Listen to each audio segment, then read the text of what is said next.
Estamos sacando.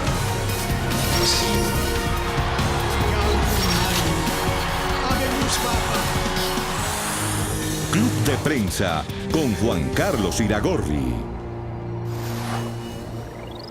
Club de Prensa es patrocinado por Tecnoglass, Allusions y Energía Solar IS Windows. Hola, soy Juan Carlos Iragorri, director de Club de Prensa de NTN 24.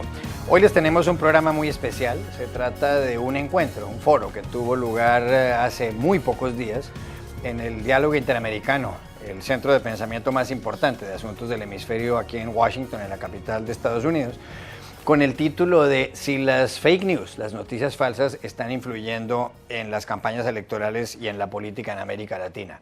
Tomaron parte en este foro Catalina Botero, la decana de Derecho de la Universidad de los Andes en Bogotá y quien fuera relatora para la libertad de expresión de la Comisión Interamericana de los Derechos Humanos aquí en esta ciudad. También estuvo Claudia Trevisan, la corresponsal del diario O Estado de Sao Paulo, y asimismo Daniel Sepúlveda, subsecretario de Estado de los Estados Unidos, que fue en su momento, y el funcionario de más alto rango encargado de la información sobre Internet cuando se supone que Rusia intentó interferir en la campaña electoral de 2016 en este país que llevó a la presidencia a Donald Trump en detrimento de Hillary Clinton. No se pierdan este especial.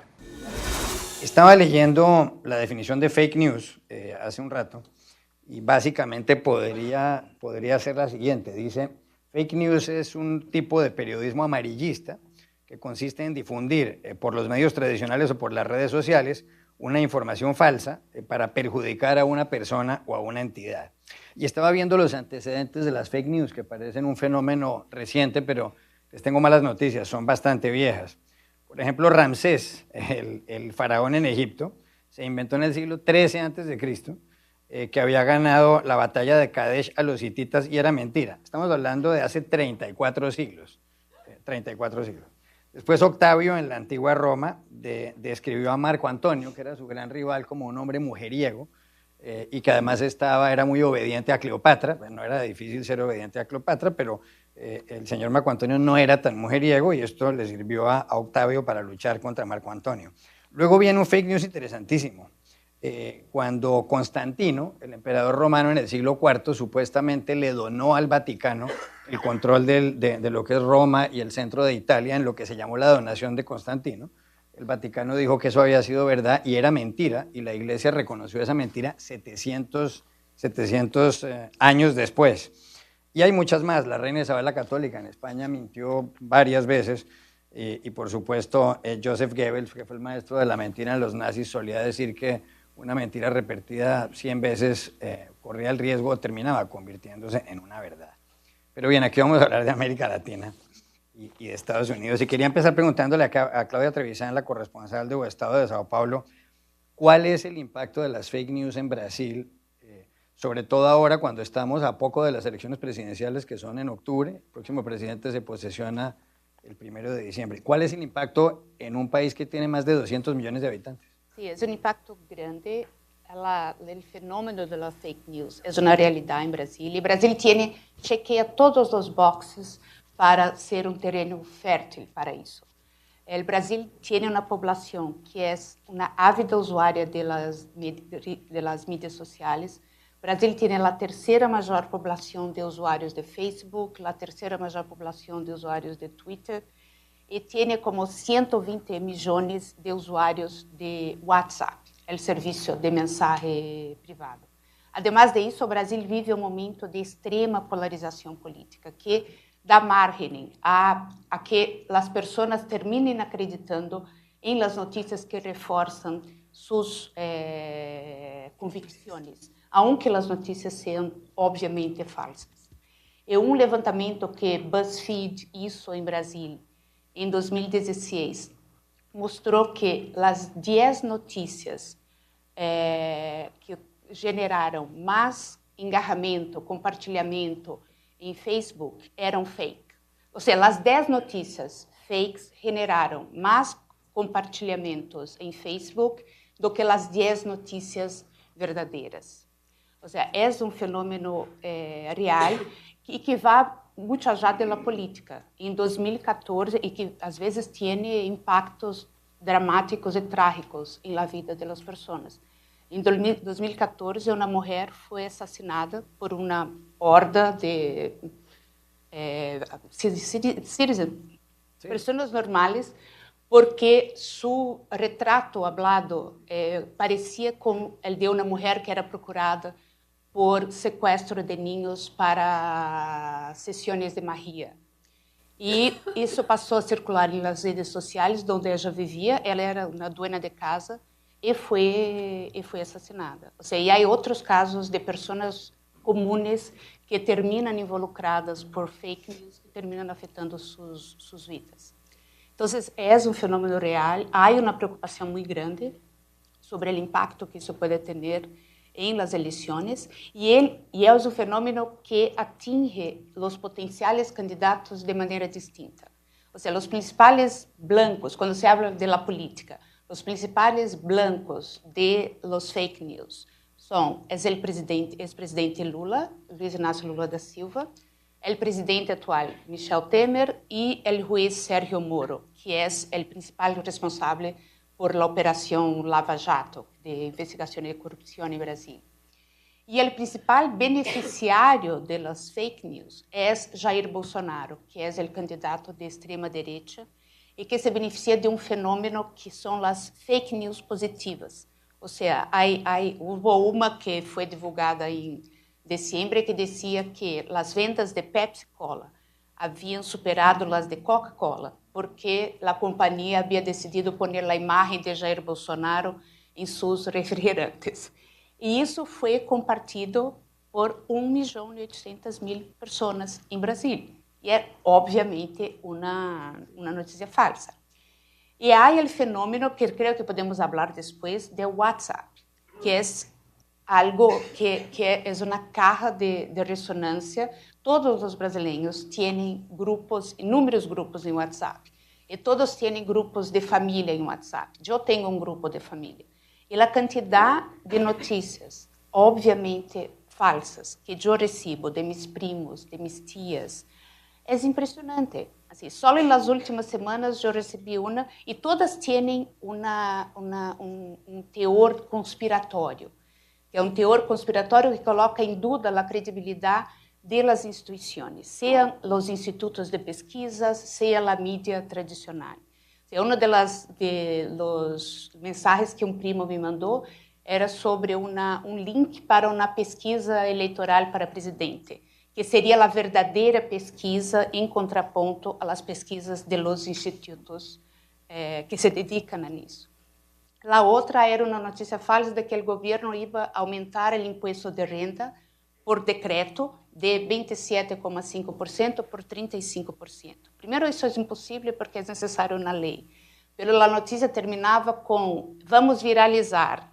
Isso porque a prensa não está falando disso, a prensa está escondendo. Ou seja, isso cria a própria desconfiança nas instituições que é necessária para se desmentir as fake news. E creio que cria um desafio muito maior de como reaccionar a isso. Quería preguntarle a Catalina Botero ahora. Catalina, como decía Michael, es la decana de la Facultad de Derecho de la Universidad de los Andes en Bogotá y además fue relatora para la libertad de expresión de la Comisión Interamericana de los Derechos Humanos aquí en Washington. ¿Qué está pasando en Colombia con las fake news? En Colombia hay elecciones presidenciales en mayo, la primera vuelta electoral. Si ningún candidato obtiene más del 50% de los votos, habrá una segunda vuelta en junio, al mes siguiente, y hay 6 candidatos compitiendo. Por supuesto, la política colombiana en los últimos años ha girado en torno al acuerdo de paz que firmó el gobierno del presidente Juan Manuel Santos con las FARC, y ha girado en torno a la pelea entre Juan Manuel Santos, el actual presidente, y su inmediato antecesor, Álvaro Uribe. ¿Hay fake news en Colombia? ¿Están influyendo las fake news en la campaña electoral?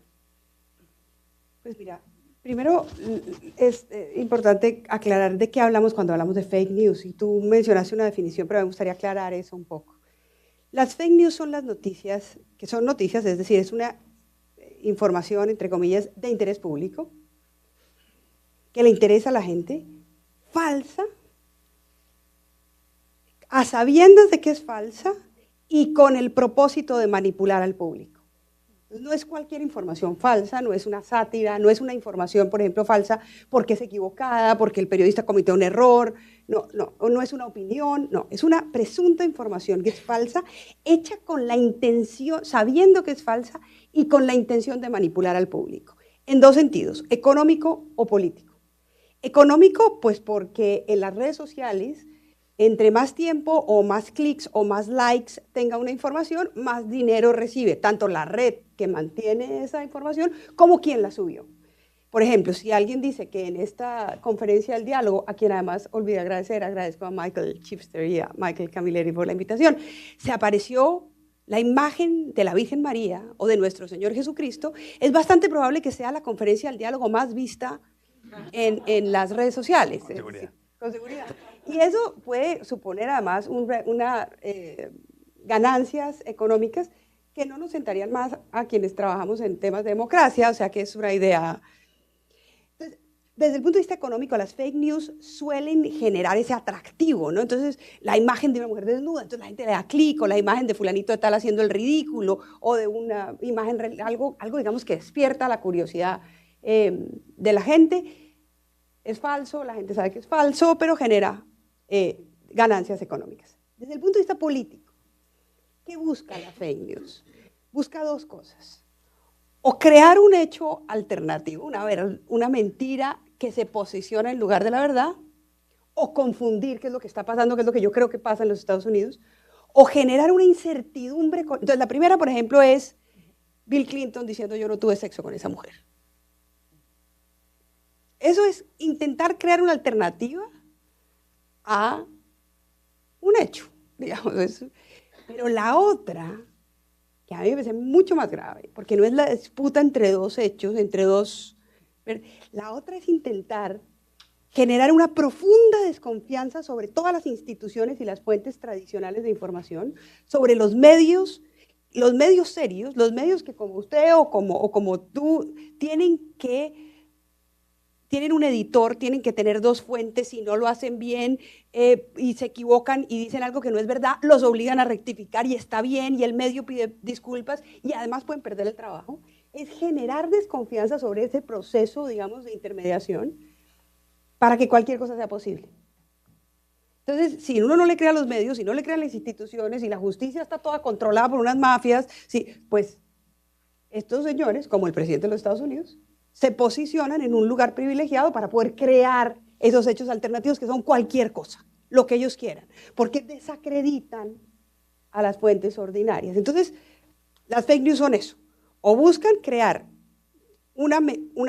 constituir como verdad una mentira, o generar tal desconcierto que tienen todo el espacio para que la gente crea lo que quiere creer, y ahí aparece la idea de la posverdad, etc. ¿Qué está pasando en Colombia o qué está pasando en América Latina? Las dos cosas. Es decir, hay fake news para crear verdad, para convertir mentiras en verdades, y hay fake news para generar incertidumbre y desconfianza. La primera, por ejemplo, en el caso de la discusión en Colombia sobre el plebiscito, en donde los colombianos tuvimos que votar sí o no a la paz. La persona que manejó las comunicaciones de la campaña por el no, que ganó, y nadie se imaginó que iba a ganar, ellos mismos no estaban preparados para ganar, ganaron por 57,000 votos o algo así, digamos, de muy pocos votos, nadie estaba preparado, ni los del sí para perder, ni los del no para ganar, fue totalmente una sorpresa. Se sentía tan orgulloso de haber hecho esa campaña y de haber ganado, que le dijo públicamente a una periodista que habían manipulado al público. Lo dijo tranquilamente, dijo, sí, nosotros tenemos una campaña de manipulación que nos salió divinamente bien, estoy muy orgulloso de la campaña. Y nuestra campaña de manipulación consistió tanto que el presidente Álvaro Uribe Vélez puso un trino diciendo, los compañeros de las comunicaciones nos están haciendo mucho daño, o alguna cosa así, como diciéndole, cállese. Y claro, luego además lo sacaron del equipo porque él se sentía muy orgulloso de haber manipulado a una parte de la población, que a lo mejor hubiera votado no, sí, teniendo la verdad. No quiero entrar en esa discusión. Lo claro es que la campaña estaba dirigida a manipular y a decir, por ejemplo, que si se ganaba el plebiscito, la gente iba a perder las pensiones. O los soldados iban a dejar de recibir unos beneficios y, digamos, cosas que no eran verdad. todo el movimiento evangélico en América Latina, de las confederaciones evangélicas más radicales. No estoy diciendo que todos los evangélicos sean así, pero este movimiento, digamos, evangélico transnacional, que se ha inventado una cosa que se llama la ideología de género. Se la inventaron ellos. Y según esa gente, enseñarle sexualidad a los niños y a las niñas en el colegio, o admitir que los niños y las niñas puedan tener una orientación sexual diversa, o que los trans son personas normales con quienes tenemos que convivir, y que los que tenemos una patología somos nosotros, que no somos capaces de comprender esa normalidad. Esas propuestas para ellos son ideología de género. Y ellos posicionan eso como una nueva ideología contra la familia tradicional, que va a destruir los valores de la familia tradicional, en donde los colegios van a usurparle a los padres el derecho a educar a sus hijos. Bueno, eso no está en ninguna de las cartillas, en ninguna de las propuestas. Nadie le va a usurpar a los papás el derecho a educar a los hijos. Simplemente los colegios tienen que hacer una formación para la tolerancia, para la diferencia. Por ejemplo, que el plebiscito en Colombia tenía esta ideología de género. Y entonces nos iban a imponer a todos lo que en Colombia, gracias a Dios tenemos sentido del humor, se llamó el rayo homosexualizador. Es decir, digamos, felizmente tenemos ese sentido común, que si ganaba el plebiscito, esto ya lo digo en serio como ellos lo decían, más o menos se iba a imponer a todos los colombianos la obligación de ser homosexuales. Que es una cosa, eso no existe. Estoy ridiculizando el argumento, pero el argumento era que había una ideología de género que se iba a imponer a través del acuerdo de paz. Y cuando uno le preguntaba, por ejemplo, a un señor que hoy quiere ser candidato, que es nuestro Jair Bolsonaro, que es el ex procurador general de la Nación, lefebrista, cuando uno le preguntaba, señor, ¿dónde está eso en el acuerdo? 600 páginas. ¿En qué lugar del acuerdo está? Él contestaba, está encriptado. ¿Dónde está? Pero fue tan fuerte que el movimiento evangélico, otra vez, no todos los evangélicos son así, no quiero generalizar, pero una parte muy importante del movimiento evangélico, particularmente aquella parte liderada por pastores que compran helicópteros, tienen aviones privados, esa parte del movimiento evangélico salió a la calle y ahí, según algunas personas que saben del tema, fue decisivo en el triunfo del no en el plebiscito, por cuenta de que ellos no iban a dejar que se derrumbara la familia tradicional por un acuerdo de paz que no decía nada, sino que las mujeres que habían sido objeto de violación sexual tenían derecho a una reparación con perspectiva de género. Entre eso y destruir la familia tradicional, francamente, eso es fake news. Entonces, déjame terminar. ¿Qué está pasando hoy en Colombia? Ya sé que es una entrevista. En esta campaña. El problema es que en Estados Unidos se demoraron, y ahora tú lo vas a decir, pues, supongo, un año en realmente entender a profundidad lo que supuso la manipulación rusa en las elecciones. Saber en tiempo real lo que está pasando hoy es muy difícil. Lo que sí uno puede ver es que si hace 6 meses o 4 meses pasaron estas cosas, no hay la menor duda de que hoy hay campañas que están siendo dirigidas, digamos, orientadas por quienes quieren crear esa incertidumbre o esas mentiras como verdades, y a través de herramientas como los bots y ese tipo de herramientas de las cuales hablaremos, pues destruir, digamos, la posibilidad de una deliberación razonable y sensata. Yo no tengo la menor duda de que eso está pasando en Colombia, en México, en Brasil y por supuesto en países como Venezuela y Sevilla. Ya regresamos con Club de Prensa.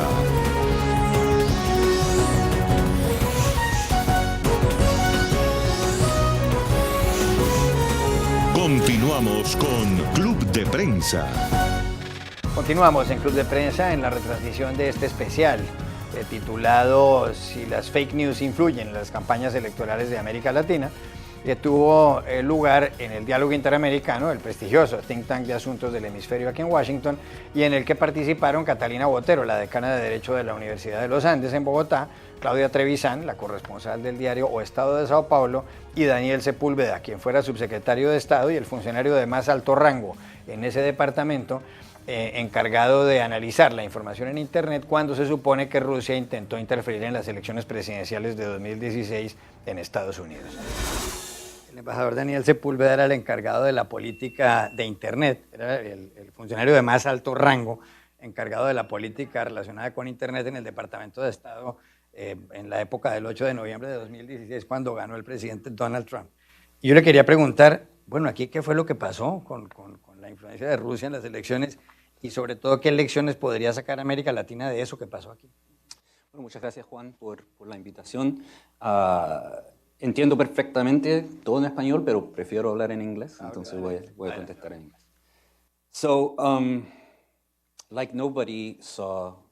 Nadie vio venir el voto al no en Colombia, muy pocos, y ciertamente yo esperábamos que las elecciones resultaran como lo hicieron. Desde entonces ha llamado la atención del pueblo estadounidense, la de la comunidad de inteligencia primero, luego a través de las investigaciones del Congreso y del investigador principal, que rusos en particular manipularon nuestras redes sociales, específicamente Facebook y Twitter, para profundizar las divisiones que existen en nuestra democracia multiétnica, alimentar esa división y alimentar la desinformación. Y cuando nosotros hablamos de noticias falsas, prefiero hablar de información versus información disidente. Las noticias falsas es un concepto que se arraiga en Twitter, pero que es un hashtag fácil y peligroso. Y cuando nosotros hablamos de desinformación, en este caso de un actor estatal manipulando y enviando información falsa en una forma en la que un individuo en lo digital podría verla como una información legítima, pero que es desinformación. Ahora, esto ha impactado a los estadounidenses de alguna manera. Se siente como un ataque a la fibra de quienes somos si no puedes confiar en tu sistema democrático, en el discurso democrático, si no puedes confiar en que las elecciones estén siendo realizadas a través de un mecanismo justo. Entonces tienes un reto fundamental en aceptar la legitimidad de los resultados de las elecciones. Ahora, en este caso, nuestra comunidad de inteligencia no llegó a la conclusión de que la manipulación rusa llevó a la elección. Tampoco lo contrario, simplemente ellos no lo sabían. Y en las elecciones tan reñidas como las tuvimos en noviembre, cualquier factor puede afectar los resultados de una u otra manera. Pero creo que todos nosotros concordamos en que no podemos permitir que esto vuelva a pasar. Entonces, lo que se ha hecho al día de hoy es que el Congreso ha tenido varias audiencias y ha traído a todos los ejecutivos de las más importantes compañías de redes sociales, las compañías Twitter, bueno, en parte por la ley, todos han cumplido con la ley en estas investigaciones. Y ellos saben, bueno, las noticias falsas, la desinformación, la manipulación de las emociones de la gente y las divisiones de nuestra sociedad están en problemas reales. Creo que nadie lo negaría en este momento. Nosotros debemos tener en cuenta cuáles deben ser las soluciones. La parte difícil es que cualquier solución que intentes crear o imponer en las redes sociales puede tener consecuencias negativas como positivas. Entonces, nosotros, bueno, yo hablo como si fuera del gobierno, pero la gente en el gobierno está tratando de trabajar con el sector privado y con los gigantes de las redes sociales allí en Silicon Valley para ver si hay mecanismos con los cuales la desinformación puede ser minimizada y que la réplica automática y distribución de esa información falsa pueda ser ya sea eliminada o significativamente disminuida. Y de nuevo, las compañías de las redes sociales están tomando esfuerzos. Podemos discutir mucho sobre otras soluciones potenciales, pero lo más importante para América Latina es llamar la atención de la población para que sepan que se está distribuyendo información falsa. E infortunadamente hay un grado de escepticismo en redes sociales y esto sería saludable en este punto. Quería preguntarle a Claudia Trevisan a propósito del Brasil. Hay un proyecto de ley que se está considerando en su país para castigar penalmente a los que difundan fake news, pero no puede ser quizá más peligroso aquí el remedio que la enfermedad en manos de gobiernos latinoamericanos o de muchos países. ¿No puede terminar esto castigando a gente inocente o o haciendo que un gobierno use como un arma, usándola mal como arma, el mecanismo de poder sancionar a quien difunde un fake news? ¿No puede ser eso peor que lo que hay? Hay un gran riesgo, ¿no? Creo que la línea es lo que separa la libertad de expresión y el fake news diseminado de manera deliberada. Há a discussão do projeto de lei, pero há um ceticismo muito grande quanto à possibilidade de que ele pueda ser aprovado a tempo das eleições de 2018. O que está ocorrendo em Brasil hoje, o novo presidente do Tribunal Superior Eleitoral, que é responsável por a supervisão das eleições, ele disse que o combate de fake news vai ser sua prioridade nessas eleições, ao lado da aplicação da lei da ficha limpa, que impede gente com condenação criminal de concorrer.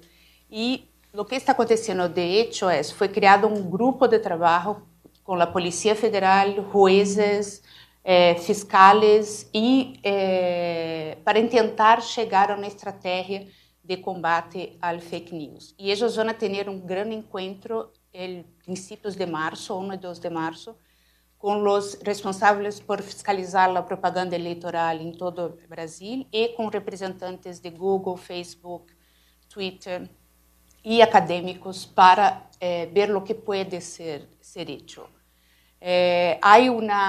Lo que foi preocupante em Brasil foi que um dos integrantes da Polícia Federal, que faz parte desse grupo, disse que em la ausência de novos instrumentos legais para punir a disseminação de fake news, eles teriam que usar leis antigas, entre as quais ele mencionou a Lei de Seguridade Nacional, que é uma lei da ditadura militar e que tem tipos penais muito vagos.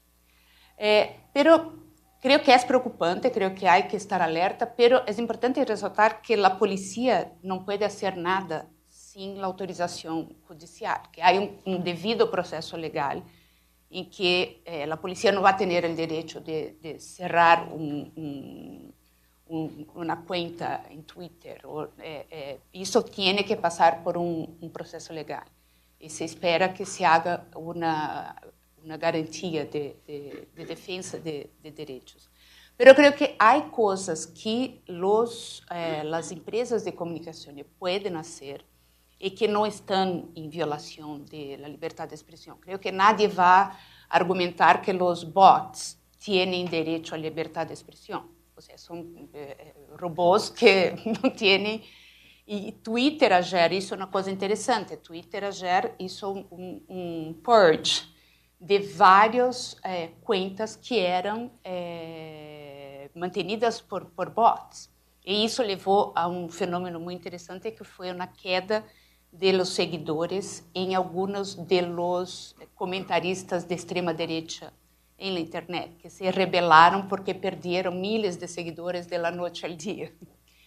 E só eu creio que isso não se pode argumentar que seja uma violação da liberdade de expressão. A questão econômica, ou seja, de reduzir o incentivo econômico para que os cliques generem e os algoritmos que trabalham de maneira automática levem notícias falsas para entre as mais populares. Não?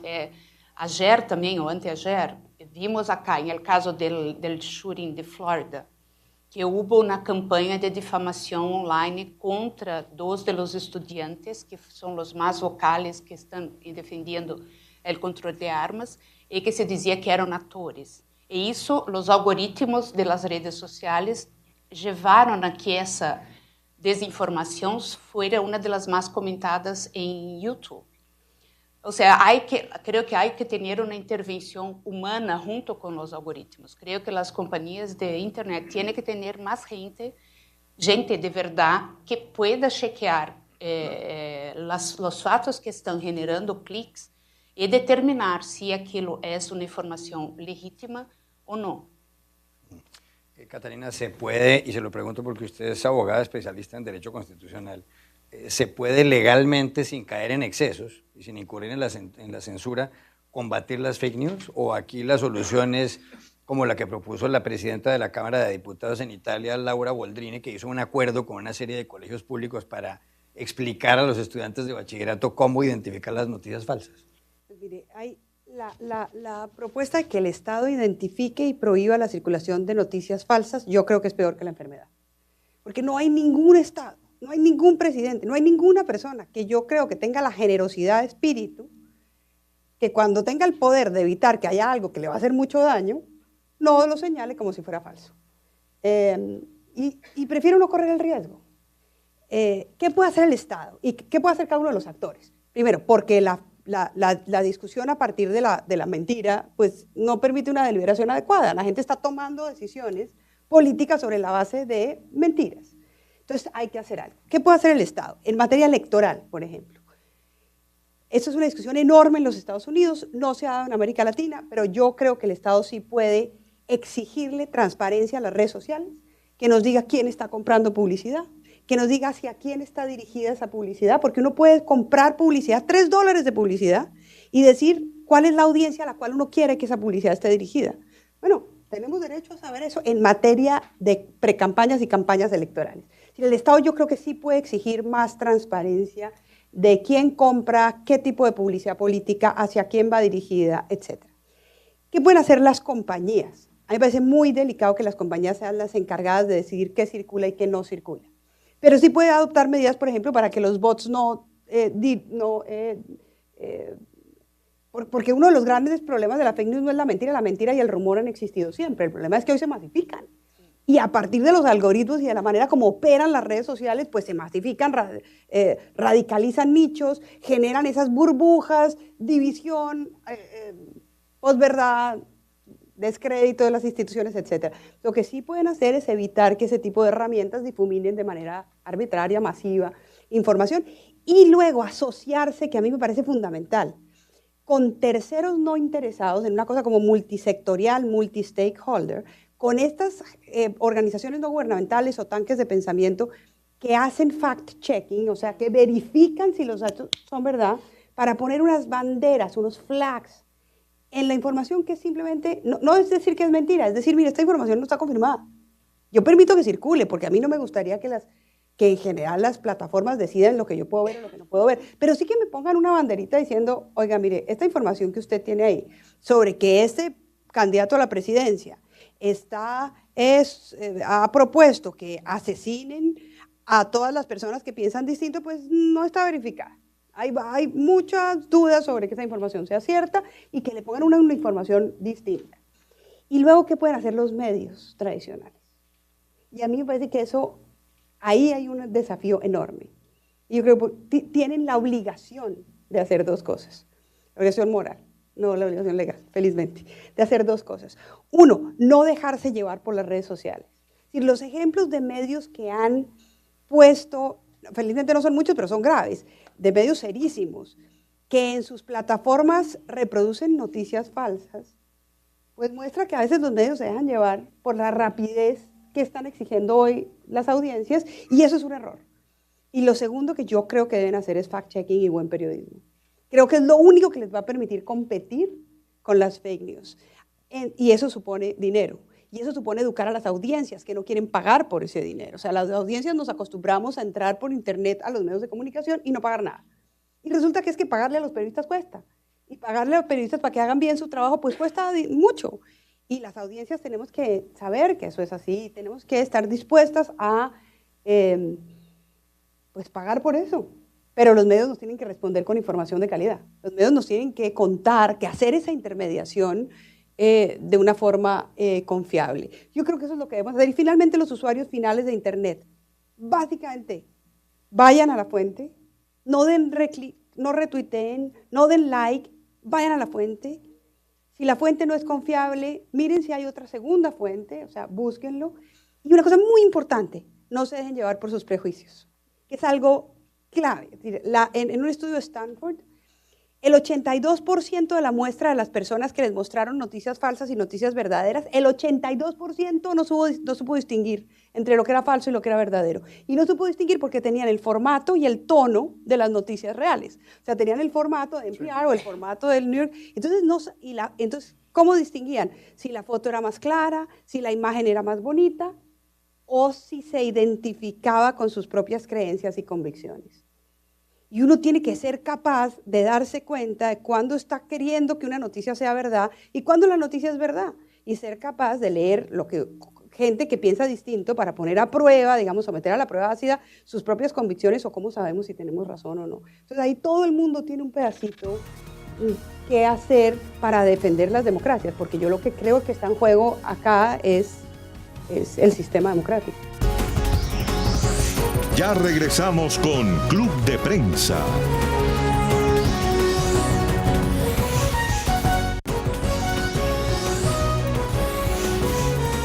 Continuamos con Club de Prensa. Continuamos en Club de Prensa en la retransmisión de este especial titulado Si las fake news influyen en las campañas electorales de América Latina, que tuvo lugar en el Diálogo Interamericano, el prestigioso think tank de asuntos del hemisferio aquí en Washington, y en el que participaron Catalina Botero, la decana de Derecho de la Universidad de los Andes en Bogotá, Claudia Trevisan, la corresponsal del diario O Estado de Sao Paulo, y Daniel Sepúlveda, quien fuera subsecretario de Estado y el funcionario de más alto rango en ese departamento, encargado de analizar la información en Internet cuando se supone que Rusia intentó interferir en las elecciones presidenciales de 2016 en Estados Unidos. No se vayan. Embajador, ¿sería peor el remedio que la enfermedad si legalmente se tratara de combatir las fake news? Depende en el remedio. Cuando hablas de penalizar financieramente a la gente que distribuye desinformación o noticias falsas, hay que pensar en, bueno, vas a penalizarlos, vas a ponerlos en prisión, 9 de cada 10 personas no lo saben, ¿no? El reto aquí es que nuestra mayor fortaleza como democracias abiertas también es nuestra mayor debilidad. Las divisiones dentro de nuestras sociedades en Brasil o en Colombia o en los Estados Unidos, somos sociedades multiétnicas y diversas y hay divisiones que personas que no les importa la democracia van a intentar manipular para herirnos. Debemos luchar contra eso. La solución que propuse hoy, Twitter, por ejemplo, con la remoción de la información falsa, deben hacerlo cada 2 semanas, porque en el momento en que retiras información falsa, estos sujetos crean otra. El Estado ruso ha empleado a gente, mucha gente para hacer esto, trabajando a turnos de 24 horas al día, ¿no? Entonces, no va a haber una solución mágica. Lo bueno que sale de esto, pienso yo, es que el reto está limitado a unas plataformas pocas y amplias. YouTube, Twitter, son las más grandes, ¿no? Ahora que tienes un problema y que la gente trabaja en esos lugares, y conozco muchas personas, genuinamente están preocupadas, molestas por el uso de sus plataformas para propósitos democráticos. Antes de las elecciones, Zuckerberg dijo que pensó que era una locura que alguien pensara que las noticias falsas podrían manipular las elecciones, y él luego se disculpó, realizó una evaluación y también interactuó con los políticos, y esto ha sido reconocido en Silicon Valley como un problema real y que deben estar dispuestos en el corto plazo a arreglar para sostener la viabilidad a largo plazo de las compañías dentro de las sociedades. Y creo que están haciendo todas las cosas de las que hemos estado hablando. Están contratando más gente para revisar cosas. El mayor reto vendrá cuando ellos acepten una responsabilidad de actuar como curadores, digámoslo así, como funciona el trabajo editorial en el periodismo, o lo rechazarán. El riesgo en aceptar eso es un potencial sesgo, ¿no? Quiero decir, el Wall Street Journal no es un periódico que no tenga sesgos. pero son sitios editoriales, no necesariamente que no tengan sesgos. Los Facebook, bueno, los portales tipo Facebook, Google, Apple, Amazon del mundo, tampoco podemos decir que no sean sesgados. En medios tradicionales, la forma en la que nosotros combatimos contra esto, por lo menos en los Estados Unidos, es que, bueno, una cadena no puede ser propietaria de las demás cadenas. Una cadena de cable no puede tener la propiedad de las demás. Y la red de estas compañías son grandes, la distribución es grande. Y eso viene con una gran cantidad de responsabilidad. Y yo dudo en decir que el gobierno no debe hacer nada. Yo no creo en eso. Tenemos una obligación como servidores públicos de proteger al público de la manipulación, de las prácticas de manipulación, pero al mismo tiempo, en los Estados Unidos, en Colombia, en Brasil, nosotros creemos en la libre expresión, creemos en la libertad, en la libre asociación, en el debate libre. No le huimos a esto. Entonces, mucho de esto debe ser literatura digital, educar a la gente en cómo consumir información, y mucho de eso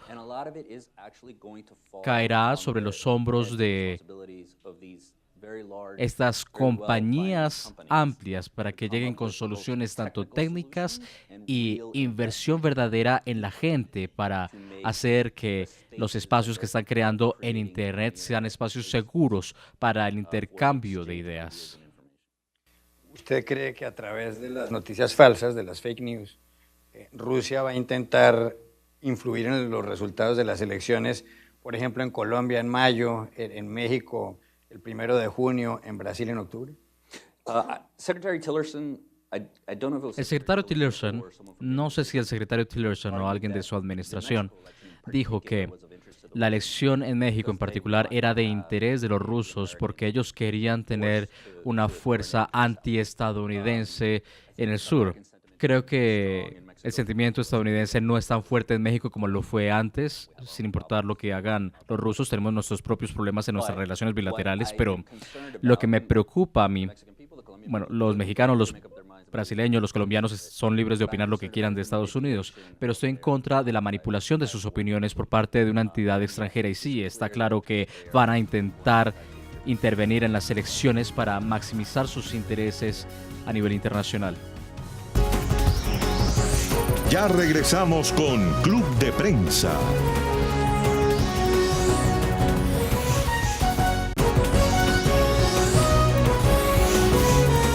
Continuamos con Club de Prensa. Hablábamos de los medios tradicionales. Catalina Botero hacía algunas menciones de los grandes medios de comunicación, pero aquí voy a defender yo un poco a los grandes periódicos. ¿No será que la información seria sigue apareciendo, por ejemplo, en los grandes periódicos, en el New York Times, en el Washington Post, en el País de Madrid, o en las revistas más serias, en la revista The Economist, qué sé yo, en Colombia en la revista Semana, donde además trabajo yo? ¿No será que ahí está la información seria, pero que el problema es que están desprestigiados? Porque finalmente ahí los periodistas sí tienen que ser responsables, porque si no, simplemente los despiden, como mencionábamos al principio. ¿No será que la prensa seria sí está haciendo su trabajo, pero que lo que pasa es que está desprestigiada? Não, creio que está desprestigiada e creio que todo esse discurso de fake news, eu concordo que o uso da expressão fake news pode ser dúbio e pode ser usado contra a prensa, e isso é claro em Estados Unidos, não, com Trump, que usa frequentemente o fake news para desacreditar notícias que são legítimas e verdadeiras. E em Brasil, Bolsonaro, que é pior que Trump, é mais o nosso Duterte de Filipinas, ele frequentemente usa o termo fake news para desacreditar qualquer nota que seja crítica ou qualquer investigação que questione sua trajetória, sua posição. E creio que este fenômeno todo tem o subtexto dele, é como Catalina de hoje. Semear a desconfiança em instituições tradicionais, em la mídia tradicional, o que torna o trabalho da mídia para desmentir as fake news mais difícil, porque e acá em Estados Unidos as pesquisas são impressionantes, ou seja, quase metade da população não crê na prensa. entre los republicanos es sí, un percentual altísimo que cree que la prensa ni siempre dice la verdad. Y que es algo deliberado, no es un error, no es, o sea, que la prensa tiene una agenda y que manipula información. Y creo que otra cosa que torna muy difícil es la proliferación de sites que se dedican a diseminar informações falsas. Ou seja, que são sites que se apresentam. Em Brasília, há um que se chama News Etro, que é um site que, se entras, é totalmente dedicado a manipular informação, apresentar informações pela metade, interpretar de maneira distinta, ou apresentar coisas que são claramente falsas. E eles terminam se propagando de uma maneira incontrolável. Aí volvemos de novo, como combater sin afectar la libertad de expresión. Se nos acabó el tiempo. Gracias Catalina Botero, Claudia Trevisan y Daniel Sepúlveda. Gracias a Michael Camilleri y al Diálogo Interamericano y gracias a todos ustedes por haber venido.